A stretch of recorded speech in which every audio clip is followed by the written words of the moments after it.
Everybody went to Eddie, the guy who had never opened his mouth, who was not a leader in any way. I was the leader of that band. For years, fans believed Eddie Van Halen and Sammy Hagar's story ended in bitterness, silence, and a broken friendship that would never be repaired. They got a new manager who came in through the back door, and he came in and poisoned the other guys. And soon. But months before Eddie Van Halen passed away, he asked Sammy Hagar to keep a promise no one else could know about, not even his own brother, Alex. It was the kind of secret that stayed locked away for years. Eddie and Sammy had not spoken for a long time, and most people thought that chapter was done for good. I stuck it out, and I haven't talked to the guy since, and I still... But then, out of nowhere, a comedian helped reconnect them for one final conversation that changed everything. During that private talk, Eddie opened up about something he still held on to deep down, a dream of getting everyone back together for one last massive tour. He truly believed that once he overcame his illness, they would make music together again and shake the world one more time. Dude, this is Van Halen. This is music, real music. Sammy kept those words to himself for years, honoring what Eddie asked of him. Now he's finally sharing what Eddie told him in those final days. And when you hear what nearly happened behind closed doors, you may never look at Van Halen's ending the same way again. Music took over Sammy's life like nothing else. On June 5, 1964, at 17, he snuck into the Rolling Stones' first U.S. concert at the Swing Auditorium with his friends, slipping in the moment the doors opened. Inside, the place was absolute chaos. Screaming fans, teenagers rushing the stage, and the Stones blasting a sound Sammy had never felt before. That night changed everything for him. Music stopped being just something fun to hear. It became the life he wanted. By 1973, Sammy was still chasing that feeling, grinding in a San Francisco cover band and taking random jobs to survive. Then everything changed when guitarist Ronnie Montrose saw him perform and immediately noticed something special in his voice. Within days, Sammy joined Montrose's new hard rock project. At 25, he had never made a major album and was still doing jobs like washing dishes to get by. But Montrose was already a big name with a strong reputation and serious industry pull.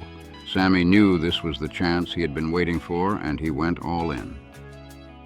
Montrose released its debut album in October 1973.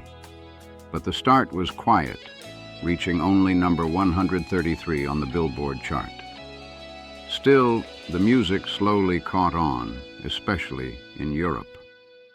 Sammy's first written song, Bad Motor Scooter and Rock Candy, became fan favorites, and years later the album sold over 1 million copies, earning platinum status in 1986. Even Eddie Van Halen praised Montrose, saying the band helped shape his guitar style. But behind the scenes, things were falling apart. By 1975, tension between Sammy and Ronnie Montrose had reached a breaking point during a European tour.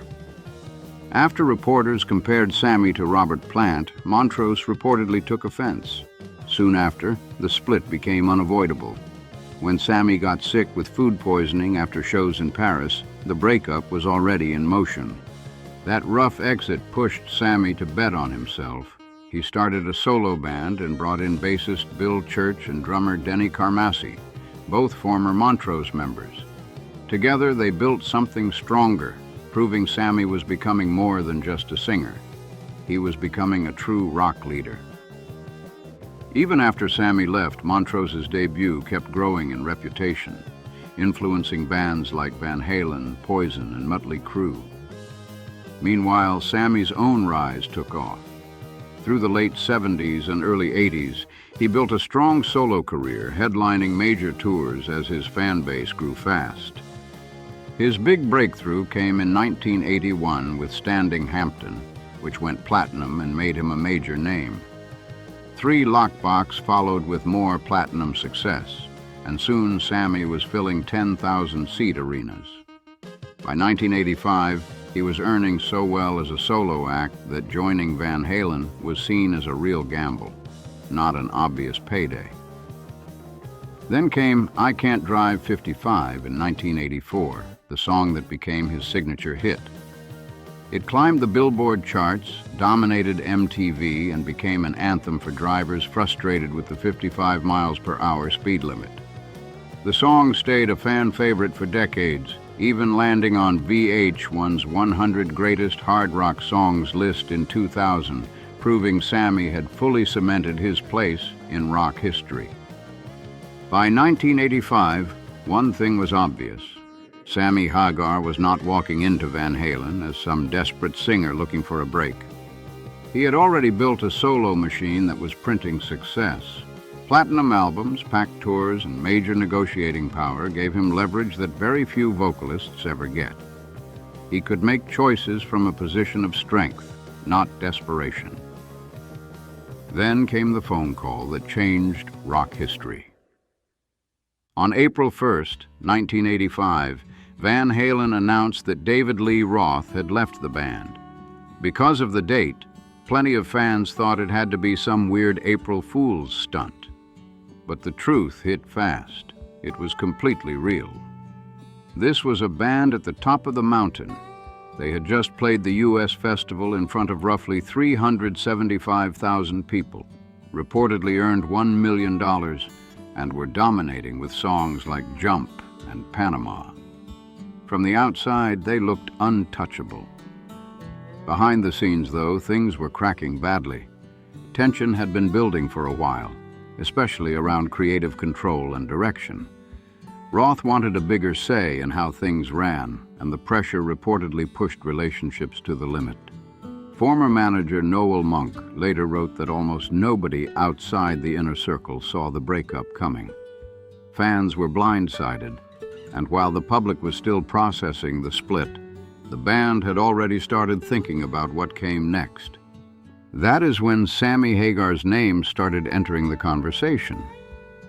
Then came one of the strangest turning points in rock lore.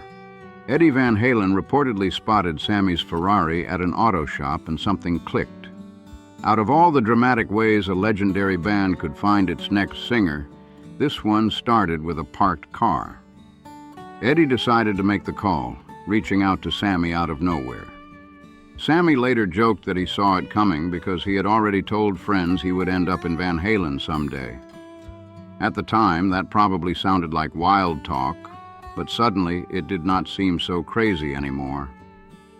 When the two finally met, Sammy picked up on something unexpected. Eddie was not carrying the larger-than-life chaos people often associated with Van Halen's public image. Instead, Sammy saw someone calm, genuine, and deeply focused on music. That stood in sharp contrast to David Lee Roth's louder stage persona, and it changed Sammy's first impression fast. They all hated Dave at that point. He quit the band, he left us high and dry, now Sammy's our hero, Their conversation was not just casual small talk. Eddie talked about music, possibilities, and what the future could look like with a fresh start. What began as a random sighting of a Ferrari slowly turned into the beginning of one of rock's biggest lineup shifts. Neither of them likely understood in that first moment just how much history was about to change. That first meeting revealed something Sammy did not expect at all. He started asking straight business questions, including how much Van Halen had made from their last tour. The answers completely caught him off guard. For a band that looked unstoppable from the outside, the financial picture was surprisingly messy. The members had split their earnings evenly, but a huge amount of that money was already gone. Sammy quickly realized something wild. He had been making around 3 times more as a solo act than any individual member of Van Halen. That gave him a real reason to pause. Joining one of the biggest rock bands in the world sounds like an automatic win, but financially, it looked like a step backward.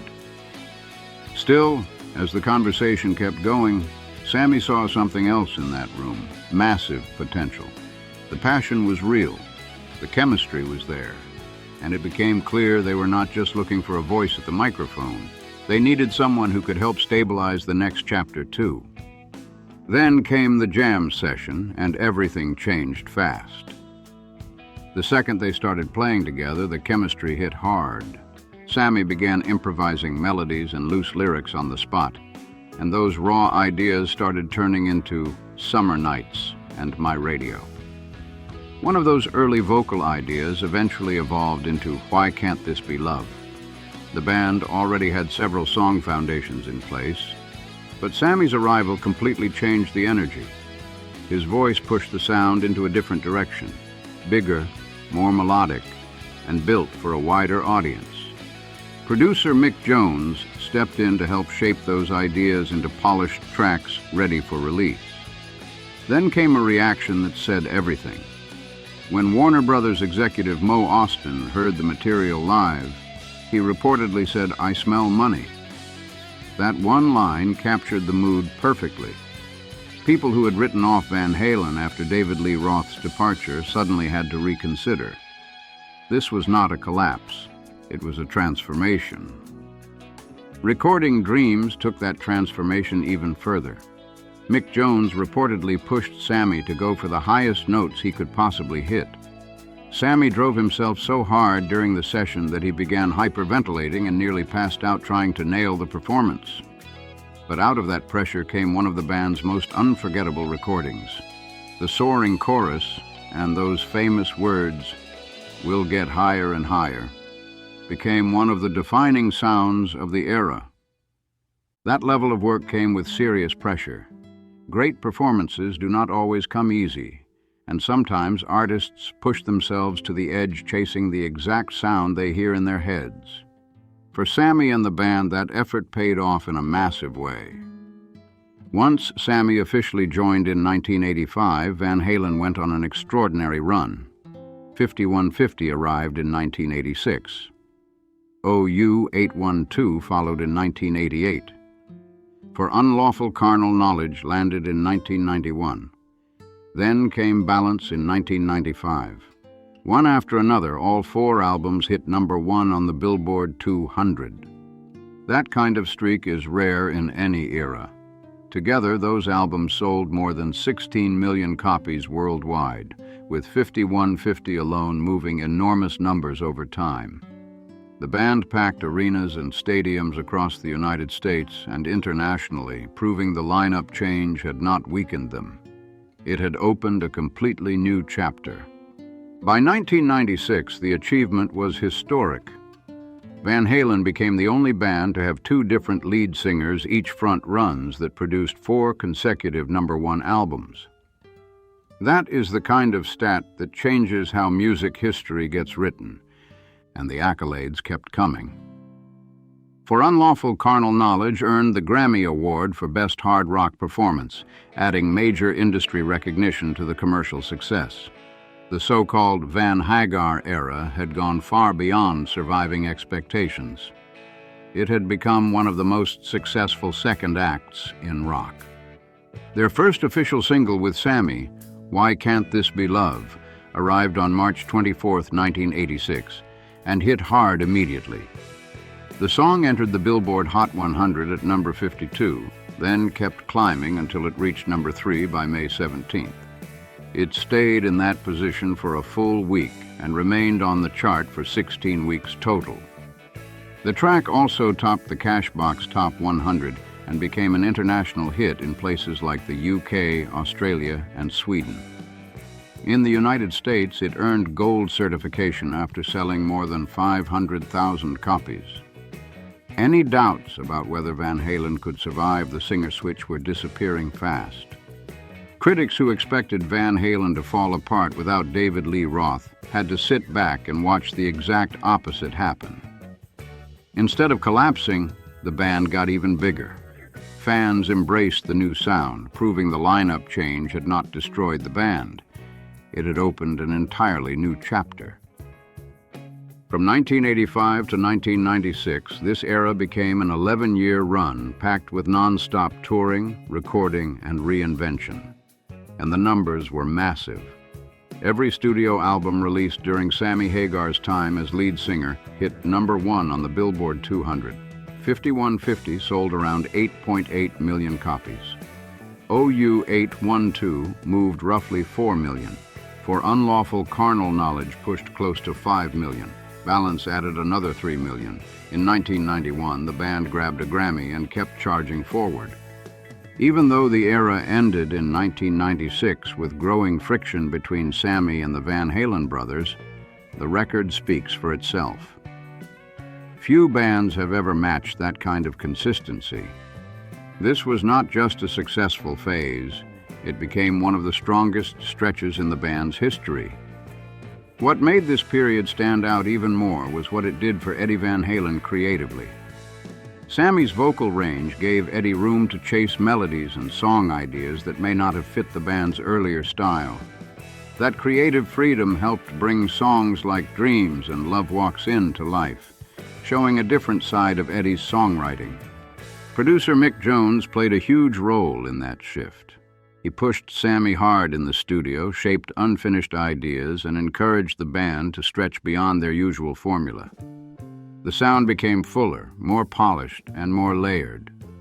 Many later looked back on this as one of Eddie's most creatively adventurous periods, proving how much the right collaboration can unlock. At the time, losing longtime producer Ted Templeman could have looked like a serious setback.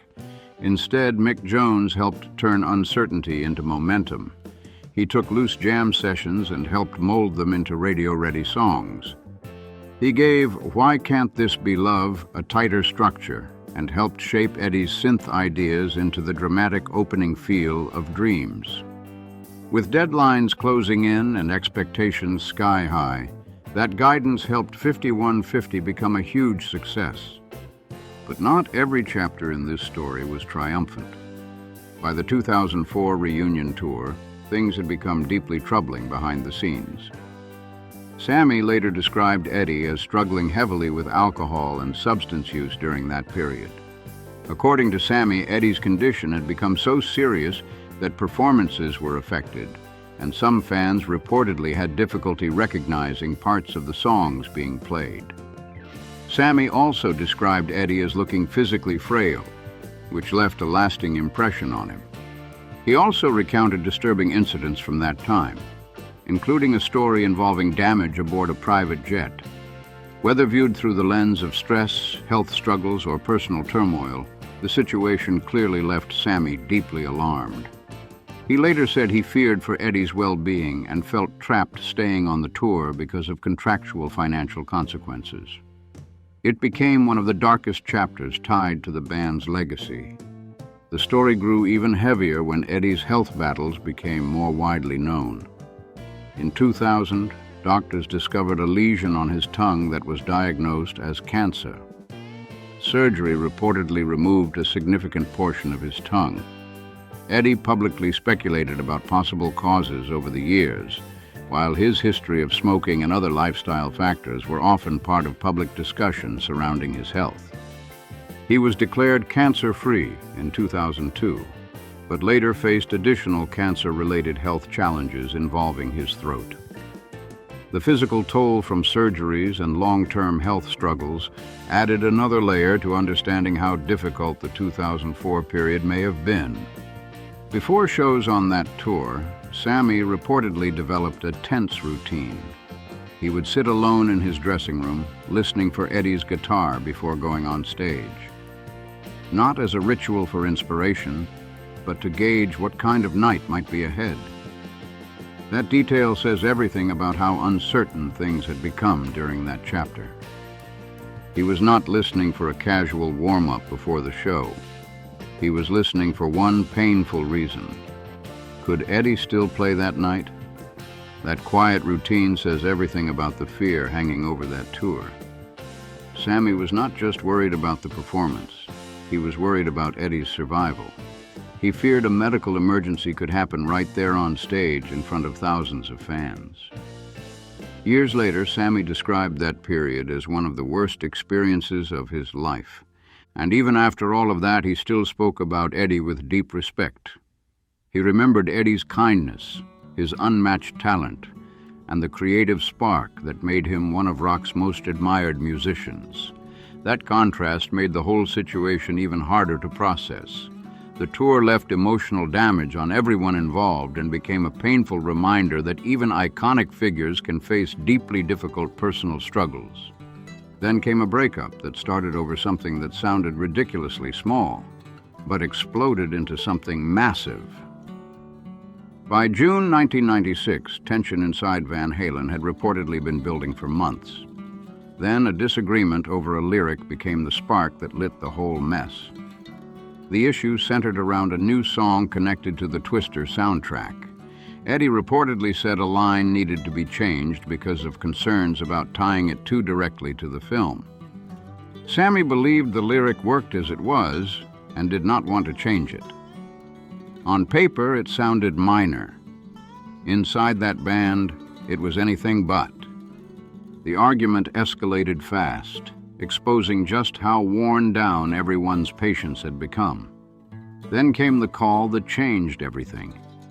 According to Sammy's account, Eddie told him he was out of the band and said that if he wanted to act like a solo artist, he might as well actually be one. The speed of it hit hard. One moment they were debating song lyrics. The next, Sammy was suddenly out of a band he had helped lead through nearly a decade of major success. And then came the part that made the fallout even more explosive. Shortly after that split, Eddie reconnected with David Lee Roth. News of that move spread through the rock world fast, sending fans and media into full speculation mode. For Sammy, the emotional sting was obvious. Roth was the original Van Halen frontman, the voice people constantly compared him to, and now suddenly he was back in the picture. Within days, Eddie and Roth were reportedly working together again, recording new material for the band's Best Of, Volume 1 release. Fans were stunned. The press ran wild with theories about reunions, betrayals, and power moves. For Sammy, learning about those developments after the fact made the breakup feel even colder. He later described feeling blindsided because there had been no clear warning that events were moving that quickly behind closed doors. Then came another call. On June 16, 1996, Sammy reportedly heard Eddie repeat many of the same frustrations, that he did not listen, that he resisted direction, and that solo artist comment surfaced again. For Sammy, that conversation marked the final collapse of a partnership that had lasted roughly 10 years. A decade of chart-topping albums, tours, and major milestones ended in a matter of minutes over the phone. That kind of ending left a lasting mark. Then the public confirmation arrived. On June 26, 1996, Van Halen announced Sammy's exit and David Lee Roth's return, shocking fans after Sammy helped lead the band through 4 straight #1 albums. But the real problems had started years earlier. A major turning point came in 1993 when longtime manager Ed Loeffler died. Many saw him as the band's stabilizing force. After he was replaced by Ray Daniels, tensions reportedly grew, trust weakened, and Sammy increasingly felt less secure in the band. Things got worse during talks about a greatest hits album, an idea Sammy strongly disliked. Creative disputes followed, including changes involving songs tied to the Twister soundtrack like Humans Being. To Sammy, the pattern felt like he was being pushed further out while dealing with frustration over non-stop pressure and less time with family. By the end, the breakup felt less sudden inside the band than it looked from the outside. But while that chapter was closing, Sammy's next act was about to become something nobody expected. Years later, Sammy stepped far beyond music and into big business. After opening Cabo Wabo Cantina in Mexico in 1990, he launched Cabo Wabo Tequila with a distillery partner in Jalisco. What looked like a celebrity side project quickly turned into a serious success, with strong sales and growing national attention because people genuinely liked the tequila. By 2006, the brand was reportedly bringing in around $60 million a year. Then came the huge payday. In 2007, Sammy sold 80% of Cabo Wabo to Grupo Campari for a reported $80 million, later selling the rest as well. The message was clear. He was not just a rock star, he was a sharp businessman who built a major brand. Then the Van Halen story got stirred up again. In 2024, Alex Van Halen released his memoir, Brothers, but fans quickly noticed it ended in 1985, right before Sammy joined the band. That left out the entire Van Hagar era, including 4 #1 albums. Sammy openly criticized the omission, saying it erased a major chapter of the band's history and the work he shared with Eddie. But this tension did not begin with the memoir. The feud between Sammy and Alex had reportedly been frozen for years, with little to no meaningful communication since the mid-2000s. Attempts to reconnect never seemed to go anywhere. Sammy publicly speculated over time about why the silence remained, including whether resentment played a role, especially as he and Michael Anthony continued performing songs associated with Van Halen, while Alex stayed largely out of public touring. Business differences may have added another layer. Sammy's success outside music, especially with Cabo Wabo, created a very different post-band path than what other members followed. Over time, the strain became one of those unresolved stories that kept resurfacing in interviews, documentaries, and fan discussions whenever Van Halen's history came up. By 2025, Sammy publicly signaled that he was not looking for more conflict. He indicated he wanted peace, not another drawn-out feud. At the same time, he made clear that he believed his contributions to the band's legacy deserved acknowledgement. For him, this was not just about old arguments. It was about historical recognition, identity, and who gets to shape the story of a legendary band. But while that public tension played out, a far more emotional story had been sitting quietly in the background. Months before Eddie Van Halen passed away in October 2020, comedian George Lopez reportedly helped reconnect Eddie and Sammy after years of silence. That reunion carried major emotional weight because the two had not spoken meaningfully in a long time, and during that conversation, Eddie shared something deeply personal. According to Sammy, Eddie revealed that he still wanted one final reunion tour. He believed there could be one last chance to bring key figures from Van Halen's history together again. Sammy later said Eddie told him they would make noise again once his health improved. Sammy also said Eddie asked him not to share that conversation with Alex because Eddie wanted to handle that himself. That promise stayed with Sammy long after Eddie's passing. By his account, Eddie genuinely believed there would be another year, another opportunity, another comeback. That makes the story hit even harder.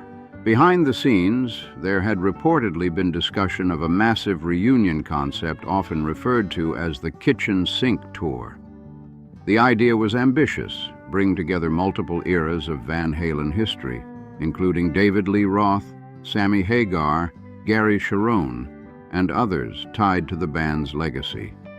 Wolfgang Van Halen and promoter Irving Azoff were reportedly connected to early conversations as well. Michael Anthony was also said to have been approached. If it had happened, it could have become one of the biggest reunion events rock fans had ever seen. But timing became the cruel part of the story.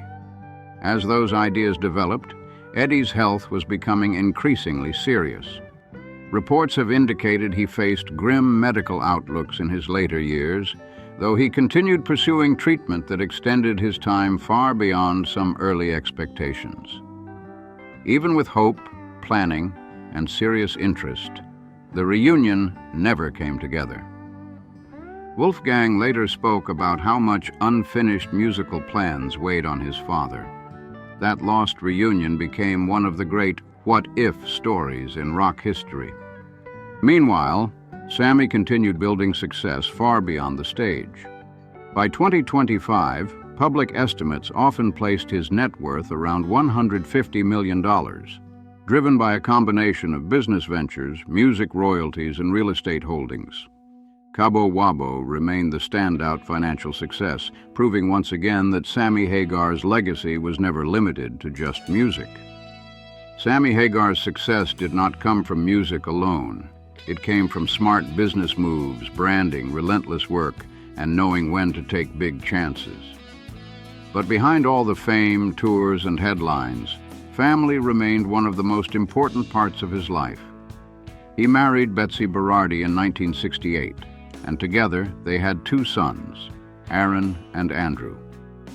After their divorce in 1994, he married Kari Carty in 1995, and they later welcomed 2 daughters, Kama in 1996 and Samantha in 2001. Even when the rock world around him got chaotic, family stayed at the center of everything. In 2008, Sammy and his family helped launch the Hagar Family Foundation, focused on helping children and fighting hunger. Sammy has often said the real foundation behind everything he built was the people who believed in him long before the fame ever showed up. So, what do you think? Was the Sammy Hagar era one of Van Halen's greatest chapters? Or do you think the band's best years ended with David Lee Roth? Drop your thoughts in the comments below. And if you enjoyed this story, make sure to like, subscribe, and turn on notifications so you don't miss the next deep dive into rock history. See you in the next video.